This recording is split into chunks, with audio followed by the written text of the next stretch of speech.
channel, Chirag Tutorial. Student, in the last video we have already covered the introduction of coordination compounds for class 12. So इस video में हम continue करेंगे coordination compounds को, but start करने से पहले एक चीज आपको सीखनी होगी कि what is the difference between double salts and complex salts, or you can also say that double salts or the coordination compounds. ठीक है, सो सबसे ज्यादा कंफ्यूजन जो होता है वो यही होता है कि what is double salt and what is complex salt, right. So अब यही देखते हैं हम इस कंपाउंड में. सबसे पहले हम डबल सॉल्ट लेते हैं. स्टूडेंट, डबल सॉल्ट से नाम से ही आपको पता चल रहा है डबल सॉल्ट, यानी कि आपने कोई दो सॉल्ट को कंबाइन किया होगा, क्रिस्टलाइजेशन प्रोसेस की होगी और उसके बाद एक जो सॉल्ट आपको मिलता है that is your double salt, right. जैसे हम एग्जांपल लें अगर KCl विद MgCl2, ठीक है.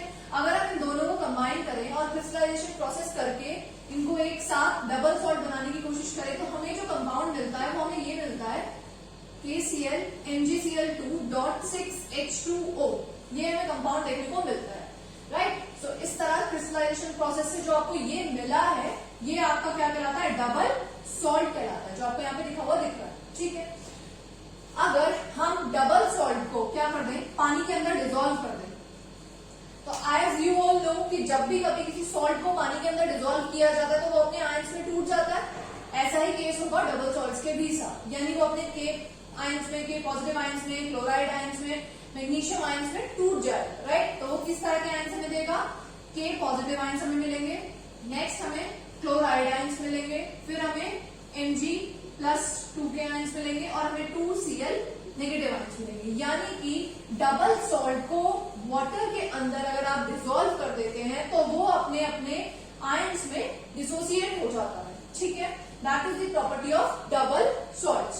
अच्छा, अगर आपसे इसमें से पूछा जाए कि इसके अंदर बताइए कि कितने आयंस प्रेजेंट है, साथ में आपसे पूछा जा रहा है आयन के मोल्स कितने हैं, ठीक है. अगर आपसे आयंस पूछे जाए तो कितने डिफरेंट टाइप के आयंस इसके अंदर है वो आपको बताना होता है. के positive 1, Cl negative 2 and magnesium. तो 3 टाइप के आपको आयंस इसके अंदर देखने को मिल रहे हैं. Next question is number of moles कितने दिखाई दे रहे हैं, 2 chlorine, 1 magnesium, 1 chlorine and 1 potassium, ठीक है. तो कितने हुए, 2, 3, 4, 5, यानी कि 5 मोल्स आपको इसके अंदर दिखाई दे रहे हैं. टोटल मोल पूरे इस कंपाउंड के अंदर, that is the double salt. तो डबल सॉल्ट की क्या प्रॉपर्टीज होंगी कि वो अपने अपने आयंस में डिसोसिएट हो जाते हैं, इसलिए इन्हें डबल सॉल्ट बोला जाता है, ठीक है. और डबल सॉल्ट तो इसीलिए भी बोला जा रहा है क्योंकि 2 डिफरेंट टाइप के सॉल्ट आपने इसके अंदर लिए हैं और उनकी प्रॉपर्टीज को कंबाइन करके, यानी कि आप ये भी कह सकते हैं कि डबल सॉल्ट के अंदर कोई भी जो एलिमेंट आपको दिख रहा है, चाहे पोटेशियम हो, क्लोरीन हो, मैग्नीशियम हो, कुछ भी हो, सबके सब अपनी अपनी प्रॉपर्टीज को रिटेन रखते हैं. यानी कि ऐसा नहीं होता कि अगर हम सॉल्यूशन के अंदर वाटर मिला रहे हैं तो पोटेशियम अपनी प्रॉपर्टीज को खो देगा, नहीं. पोटेशियम के साथ जो एग्जामिन आपको करना होता है या जो उसके लिए एक्सपेरिमेंट होगा वो अपनी प्रॉपर्टीज को इस कंपाउंड में शो करेगा, ठीक है. सेम ऐसे क्लोरीन अपनी प्रॉपर्टी को शो करेगा, मैग्नीशियम अपनी प्रॉपर्टी को शो करेगा, यानी कि इनकी प्रॉपर्टीज लॉस्ट नहीं होती, ठीक है, और अपने अपने आयंस में डिसोसिएट हो जाते हैं, ठीक है. और एक प्रॉपर्टी क्या है कि डबल सॉल्ट्स आपको सॉलिड स्टेट में ही देखने को मिलेंगे, ठीक है. क्रिस्टलाइजेशन प्रोसेस से जो आपको डबल सॉल्ट यहाँ पर दिख रहा है ये हमेशा सॉलिड स्टेट में ही आपको मैक्सिमम देखने को मिलेंगे. चलिए एक और एग्जांपल अगर हम इसका देखें, वो आपने वैसे कॉमन बहुत बार सुना भी होगा.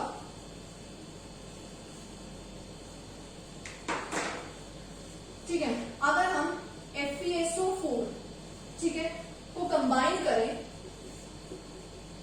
अमोनियम सल्फेट के साथ, राइट. इसके साथ अगर हम कंबाइन करते हैं तो हमें जो प्रॉपर्टी है, हमें जो सॉल्ट मिलता है दैट इज कॉल्ड FeSO4.NH4 ये आपको मिलता है कंपाउंड, ठीक है. हाँ जी, चलिए ये कंपाउंड आपको यहाँ देखने को मिलेगा. ओके, सो ये कंपाउंड आपको मिला और साथ में मिलेंगे आपको 6H2O के मॉलिक्यूल्स, यानी कि वाटर के मॉलिक्यूल, बिकॉज आपने ये क्रिस्टलाइजेशन प्रोसेस से करवाया है, ठीक है. ओके, सो ये आपको मिला है salt and that salt is known as Mohr salt, ठीक है. नाम ध्यान रखिएगा, फेरस सल्फेट और अमोनियम सल्फेट को कंबाइन करके जब आपको जो सॉल्ट मिलता है that is called Mohr salt and it is an example of double salts. ठीक है, अगर हम इसको भी सेम वही प्रोसेस करें, इसके अंदर भी अगर हम वाटर ऐड कर देते हैं तो आयरन अपने मॉलिक्यूल्स लेके डिसोसिएट हो जाएगा, अपने आयंस में टूट जाएगा, सल्फेट अपने आयंस में, NH4 अपने आयंस में, तो किस तरह से रहेगा, Fe+3 आयंस में टूट जाएगा, SO4 -2 आयंस में टूट जाएगा, नेक्स्ट NH4 2NH4 पॉजिटिव में टूट जाएगा एंड सल्फेट आयंस भी आपके टूट के अलग हो जाएंगे। ठीक है, सो ये आयंस आपको देखने को मिलने वाले हैं इसके अंदर। यानी ओवरऑल व्यू क्या कहा जा रहा है कि इसके अंदर होता क्या है डबल सॉल्ट्स के अंदर, कि वो अगर पानी में ऐड कर दिया जाए सॉल्ट तो वो अपने आयंस में डिसोसिएट इजीली हो जाते हैं और सारे आयंस टूटते हैं उसके। ठीक है, अब यहाँ पर आयंस आपसे पूछे जाएंगे कितने तरीके के आयंस आपको देखने को मिल रहे हैं, यहाँ पे 1 2 3 तीन तरीके के हैं।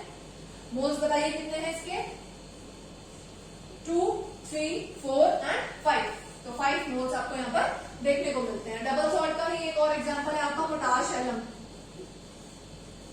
जिसे आप रियल लाइफ में भी देखते हैं, दैट इज योर फिटकरी जो होती है। ठीक है, आफ्टर शेविंग जिसे यूज करते हैं, तो पोटाश एलम का ही वो एग्जांपल है। मैं यहाँ लिख देती हूँ उसका फॉर्मूला आपके लिए, देख लीजिएगा। मतलब अगर आप एल्यूमिनियम सल्फेट को कंबाइन करते हैं पोटेशियम सल्फेट के साथ, तब जो आपको सॉल्ट यहां पर मिलता है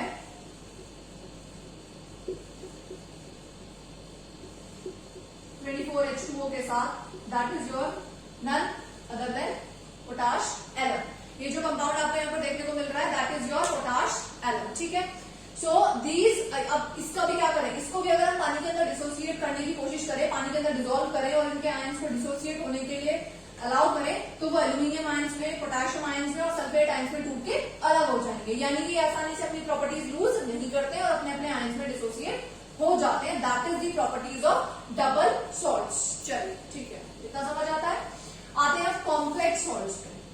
व्हाट इज कॉम्प्लेक्स सॉल्ट्स या what are coordination compounds actually, differentiate कैसे करोगे इसको और इसको। ठीक है, अगर इसमें आप एक कॉम्प्लेक्स सॉल्ट लेना चाहते हो तो जैसे एग्जांपल ले, अगर हम AgNO3 को ऐड करें, ठीक है, एक्सेस ऑफ अमोनिया के साथ,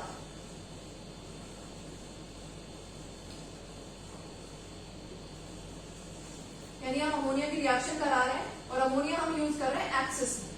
ठीक है, तो अब जो आपको यहाँ पर सॉल्ट देखने को मिलेगा that is your complex salt. अब देखो कैसे बनेगा ये, AgNH3 and NO3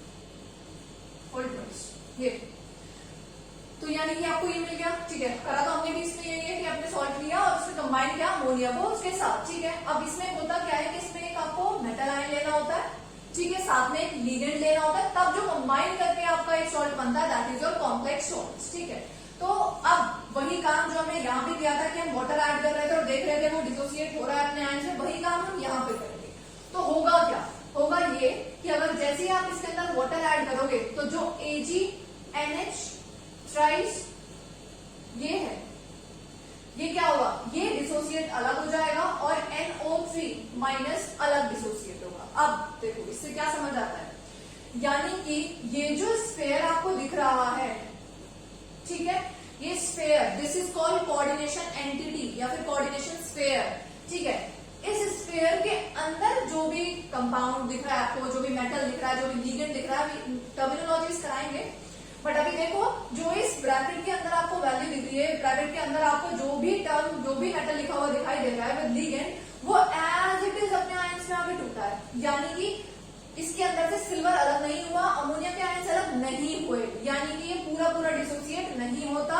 this portion is called non ionisable section. ठीक है, ये नॉन आयनाइजेबल होता है और ये आयनाइजेबल पोर्शन होता है कॉम्प्लेक्स सॉल्ट्स का। पर ऐसा इधर हो रहा था क्या, नहीं, जितने भी आयंस होंगे सारे के सारे डिसोसिएट होंगे पानी में मिलने के बाद। लेकिन कॉम्प्लेक्स सॉल्ट्स में ऐसा नहीं देखने को मिलता, उसमें जो कोऑर्डिनेशन स्फेयर है उसके अंदर जो भी प्रेजेंट होगा वो इकट्ठा एक अपनी प्रॉपर्टी लेकर आएगा। यानी कि यहाँ पर सिल्वर ने अपनी प्रॉपर्टी को खो दिया, अमोनिया ने अपनी प्रॉपर्टी को खो दिया और दोनों ने एक अलग सी प्रॉपर्टी बना ली, that is called complex salts. ठीक है, ये नाइट्रेट है अलग हो जाएंगे यहाँ से, और ये अमोनिकल ये जो आपको ये मैंने लिखा है that is called Tollens reagent, जो कि आपने ऑर्गेनिक में पढ़ा होगा, ठीक है। This is called Tollens reagent.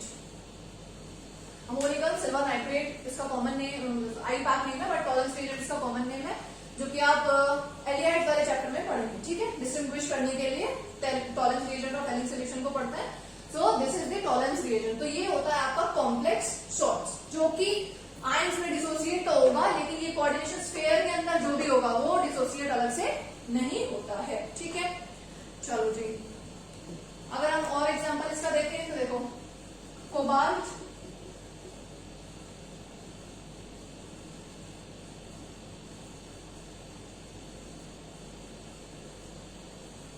Complex ही ले लेते हैं सीधा, ठीक है। इस तरह से लिया हुआ है यहाँ पे NH3 ट्वाइस, ओके। अब अगर इसके अंदर हम क्या ऐड करें, वाटर ऐड करें, जो कि हम यहाँ कर रहे थे, ये भी हमारा सॉल्ट है, और ये कौन सा सॉल्ट है, कॉम्प्लेक्स वाला सॉल्ट। तो क्या होगा, सिंपल सी बात है, ये सारा जाएगा एक साथ और ये अलग हो जाएगा डिसोसिएट। ये तो पूरा पूरा अंदर एज इट इज ही रहने वाला है, यानी कि कोबाल्ट ने बहुत अच्छी तरीके से इस अमोनिया को पकड़ा हुआ है अपने दांतों से, कह लीजिए। डेंटिसिटी में भी पढ़ेंगे जब आप, तब उसमें आएगी ये चीज, और 3 क्लोराइड आयंस यहाँ से अलग निकल जाते हैं, ठीक है।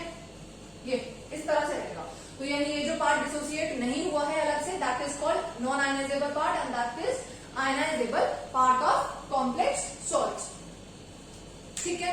तो इससे हमें ये समझ आता है कि यानी कि डबल सॉल्ट्स कौन से होंगे, फिर से देख लेते हैं। डबल सॉल्ट्स वो होंगे जो अपने अपने आयंस में पूरी तरीके से डिसोसिएट हो जाते हैं, और कॉम्प्लेक्स आयंस वो वाले होते हैं, या कॉम्प्लेक्स सॉल्ट्स वो होते हैं जो पूरी तरह से डिसोसिएट नहीं होंगे। ये जो स्फीयर है ये पार्ट एक तरह से कंसीडर होगा, और बाकी का जो आयन वाला पार्ट होगा वो अलग डिसोसिएट होगा। They exist in solid state, but complex salts are solid as well as in the aqueous state, okay. दोनों तरह से स्टेट उनकी रहती है, ठीक है। They can lose their properties but they can retain their properties, ठीक है। एल्यूमिनियम सल्फेट और यहाँ पर आपको पोटेशियम और सल्फेट मतलब अपनी आयंस की प्रॉपर्टीज को रिटेन रखते हैं, और यहाँ पर इनकी प्रॉपर्टी पूरी तरीके से लॉस्ट हो जाती है कि अगर आप अमोनिया का रिएक्शन इसके अंदर करने लग जाए तो अमोनिया रिएक्शन ही नहीं देगा, ठीक है। कोबाल्ट अपनी रिएक्शन ही नहीं देगा, क्यों, क्योंकि कोबाल्ट को तो पूरी तरीके से कवर कर लिया है आपके अमोनिया ने, सॉरी, ठीक है। एक्सेस में यूज करते हैं ना अमोनिया को भी हम, ठीक है, ओके। तो इस तरह से ये जो कंपाउंड आपको यहाँ देखने को मिल रहे हैं ये होंगे आपके क्या, कॉम्प्लेक्स सॉल्ट्स, ठीक है, ओके। अब देखते हैं स्टूडेंट्स वर्नर थ्योरी क्या कहती है, ठीक है, आज ही देख लेते हैं, ओके। सो वर्नर कौन थे, मतलब उन्होंने कुछ एक्सपेरिमेंट्स किए, और एक्सपेरिमेंट्स में ये देखने को मिला कि जो कॉम्प्लेक्स सॉल्ट्स बन रहा है यहाँ पे वो कैसे बन रहा है, और हम उसको रिप्रेजेंटेशन कैसे कर रहे हैं, कि मैंने किस चीज को ब्रैकेट के अंदर लिखा, किस चीज को मैंने ब्रैकेट के बाहर लिखा, हम ये कैसे आइडेंटिफाई करेंगे वो हम यहाँ देखते हैं। तो उन्होंने क्या किया,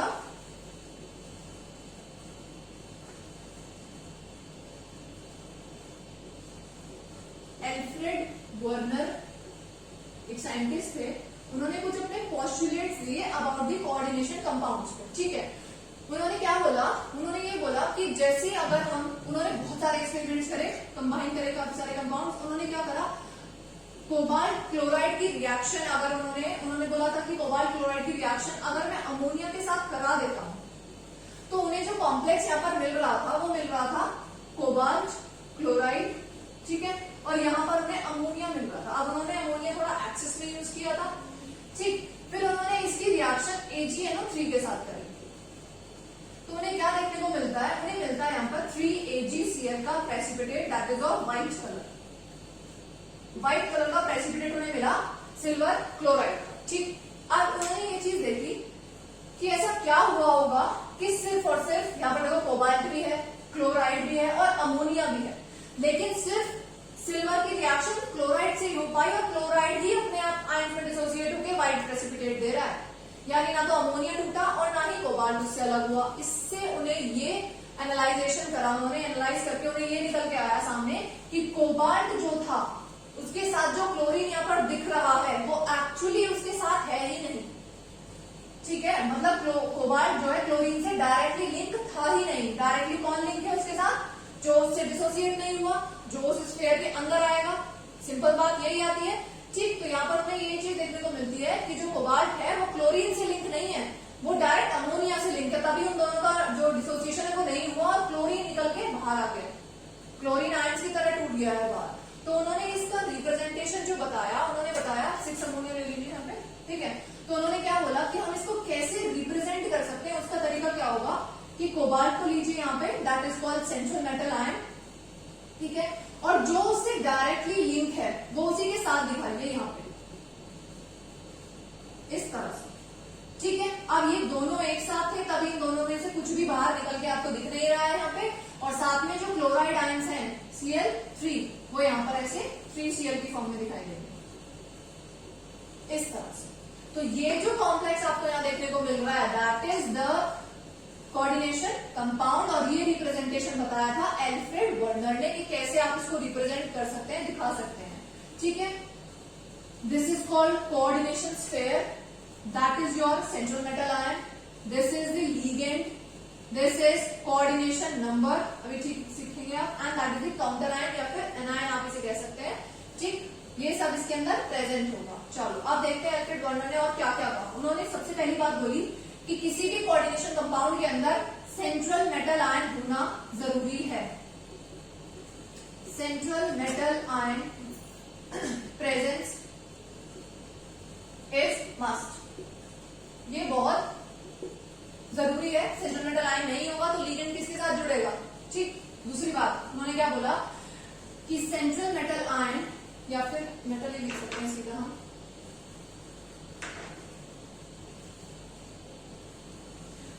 मेटल जो है आपका वो दो तरह की वैलेंसी शो करता है। उन्होंने बोला एक होती है primary valency and the second one is secondary valency, ठीक है। उन्होंने दो तरह की वैलेंसीज बोली। फिर उन्होंने क्या कहा, metal should satisfy, metal should satisfy all या फिर बोथ द वैलेंसीज, दोनों वैलेंसीज सेटिस्फाई होनी चाहिए तभी कॉम्प्लेक्स बन सकता है, अदरवाइज वो कॉम्प्लेक्स बनेगा ही नहीं, ठीक है। ये उन्होंने बातें बोली। और उन्होंने एक चीज और बोली, उन्होंने ये कहा कि complex ion tells about the polyhedra geometry। ये 3-4 बातें उन्होंने अपने पोस्टुलेट्स में बोली, यानी कि हम किसी भी कॉम्प्लेक्स से उसकी ज्योमेट्री जो है वो भी हम बता सकते हैं। तो वन बाय वन लेते हैं। सबसे पहले तो सेंट्रल मेटल आयन उसके अंदर प्रेजेंट होना चाहिए, यानी कि ये सेंट्रल मेटल आयन आपको यहाँ पर दिख रहा है और इसके आसपास अभी ठीक है इतना देखते हैं, सेंट्रल मेटल आयन आपको यहाँ पर दिख रहा है, ठीक है। उसके बाद उन्होंने बोला मेटल के पास दो तरह की वैलेंसीज होती हैं, primary valencies and secondary valencies. ध्यान से सुनिएगा students, what is primary valencies. Primary valency जो होती है वो एक्चुअली होती है मेटल की ऑक्सीडेशन स्टेट, ठीक है। यानी हम यहाँ पर मेटल की ऑक्सीडेशन स्टेट के बारे में बात करेंगे। दूसरा सेकेंडरी वैलेंसी जो होगी दैट इज योर, एक नई टर्म आ रही है, कोऑर्डिनेशन नंबर, कोऑर्डिनेशन नंबर। ये दो वैलेंसीज के बारे में उन्होंने बात की, ऑक्सीडेशन स्टेट आपको कोबाल्ट की और इसी का ही coordination number. Coordination oxidation state तो आपको पता है कि जितने नंबर ऑफ आयंस इसके साथ अटैच होंगे, यानी कि अगर यहाँ पर अमोनिया नहीं हो तो इसके ऊपर कितनी पावर जाए, कितना पॉजिटिव और कितना नेगेटिव चार्ज इसके ऊपर आना चाहिए, पॉजिटिव ही होगा, नेगेटिव नहीं आएगा कभी भी, तो कितना इसके ऊपर पॉजिटिव या नेगेटिव चार्ज जा रहा है, that is the valency of this metal ion, ठीक है। ऑक्सीडेशन स्टेट तो निकाल लेंगे, जब क्वेश्चन करेंगे उनमें कर लेंगे oxidation state. Main important is that की कोऑर्डिनेशन नंबर क्या है। ये कॉम्प्लेक्स आपको यहाँ दिखाई दे रहा है, ये जो 6 यहाँ पर लिखा है that is the coordination number, यानी कि जितने कोबाल्ट के साथ अमोनिया जुड़े हैं वही उसका कोऑर्डिनेशन नंबर है। मतलब जैसे यहाँ पर सेंट्रल में आपका कोबाल्ट रहेगा, ammonia ammonia ammonia and that is the ammonia. इस तरह से जो अमोनिया लिंक हो रहा है, यानी NH3 NH3 NH3,